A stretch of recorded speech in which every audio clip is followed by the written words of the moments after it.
Hey guys, this is Julie here with JT.Wealth and welcome to our midweek stock market news update. Let's get into it.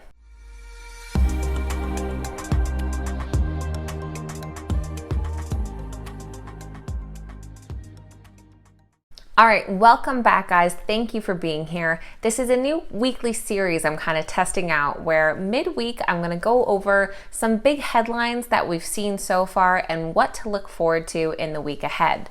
So this is just going to be kind of quickly touching on the headlines, giving you an overview of what's going on just so you're up to speed. So please leave a comment and let me know what you think about this series, if you like it or not. While you're at it, make sure that you subscribe and hit that like button as well. One quick other note, down in the description below, I do have a link to my Patreon page.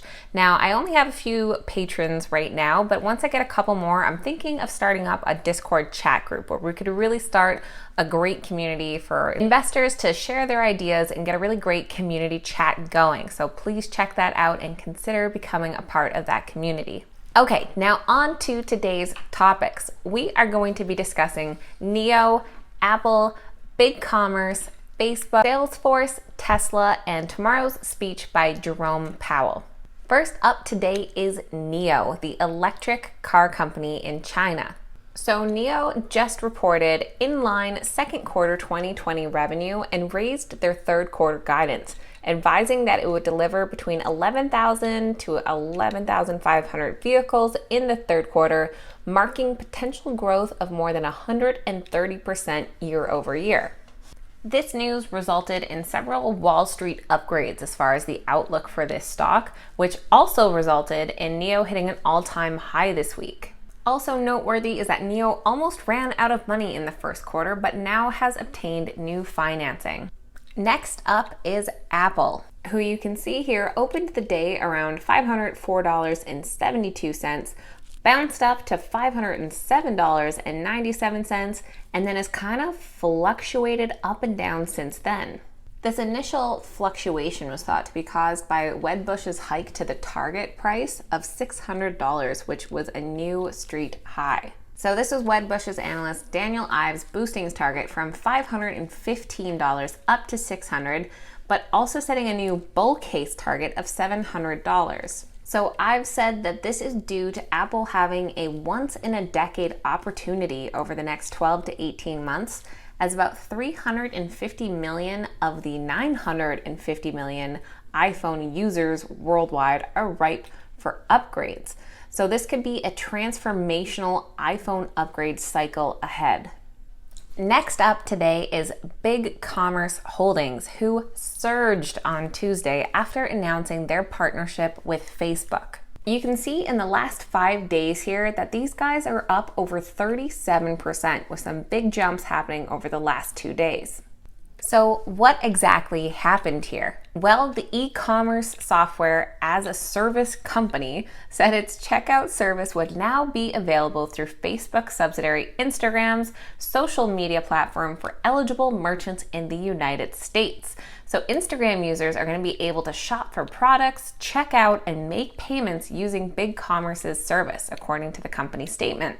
What this means is that merchants would be able to sync their online product catalogs directly with Instagram. So instead of users visiting their website, they could browse through products and purchase them all directly through the Instagram profiles. So as I mentioned, this company is up over 37% in the last 5 days. But what is also interesting is that they just had their IPO on August 5th of this year. That IPO was initially priced at $24 per share and ended up opening up for trading at $68 per share that day. So now they're up 333% since their IPO. That massive increase was obviously due to their partnership with Facebook, which brings us to our next stock, Facebook. So Facebook stock also saw a big rise on Tuesday after their announcement that they are adding a shop feature to their main social media app, which will include a slew of new e-commerce features for businesses that run Facebook shops. So this will be new design layouts for products, the ability to see a real-time preview of collections as they're designed, and the ability to automatically create new shops for sellers and new insight feature. This will be a pilot in the United States, and Facebook said that eligible sellers in the US would be able to start using checkout on Instagram as long as they have shops and use the company's commerce manager or its partners, Shopify Inc. and BigCommerce Holdings. Next up is Salesforce, whose ticker is CRM, and these guys are a cloud-based software company.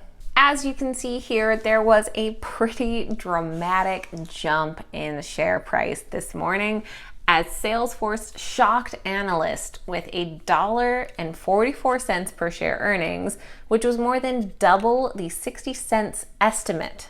Also in revenue, we saw $5.15 billion versus the $4.9 billion expected. This earnings beat came just a day after that the S&P Dow Jones indices announced that Salesforce would replace ExxonMobil in the 30-stock Dow Jones Industrial Average. Looking at their fiscal year 2021, so not calendar year, but fiscal year, you can see the complete portfolio of their CRM products and the year-over-year performance that they had. So pretty impressive across the board. Next up is everybody's favorite, Tesla. Obviously, we've seen some massive gains from them lately, and the trend just continues on, but this is just a quick reminder that it is this Friday that we are coming up on their 5-for-1 stock split. Of course, leading up to the stock split, we're going to see the price rise, but what also helped add to this is Jefferies analysts raising Tesla's price target up to $2,500. So yes, Tesla continues to rise, which is not shocking news, but if this Jefferies analyst is right and this price does materialize, we could be seeing a $500 share price after Friday's stock split. Last but not least in our quick news update is tomorrow's speech by Jerome Powell, who is the chairman of the Federal Reserve. So the Fed is expected to use the annual Jackson Hole Symposium this year to change the way it addresses inflation after it has taken numerous extraordinary measures to fight the impact of the coronavirus on the economy. So Powell is expected to discuss a policy of allowing inflation to range on both sides of a target, letting it rise more than the Fed might normally do to help keep the economy from being trapped in low growth. Now, when you hear him say trapped in low growth, you might think it sounds funny if you're just someone who focuses on the market, but just keep in mind that this solely addresses the economy. Now, everybody has expected rates to stay low, but allowing inflation to rise without immediately triggering an interest rate hike will really help smaller companies be able to continue borrowing and investing and helping their business grow. So obviously everyone will be keeping an eye on the market and seeing how it reacts after Powell's speech. And we'll keep an eye on these other companies and see how they kind of level out after these big surges that they've had. So that is it. That is our quick midweek stock market news update. Please let me know what you think. Are you enjoying this kind of quick, rapid fire, high level overview of what's going on? What are some headlines that you're watching this week, and what are you expecting to happen in the market? If you made it this far, make sure that you are subscribed and please give us a like. Thank you so much for watching, and as always, have an awesome day. Cheers.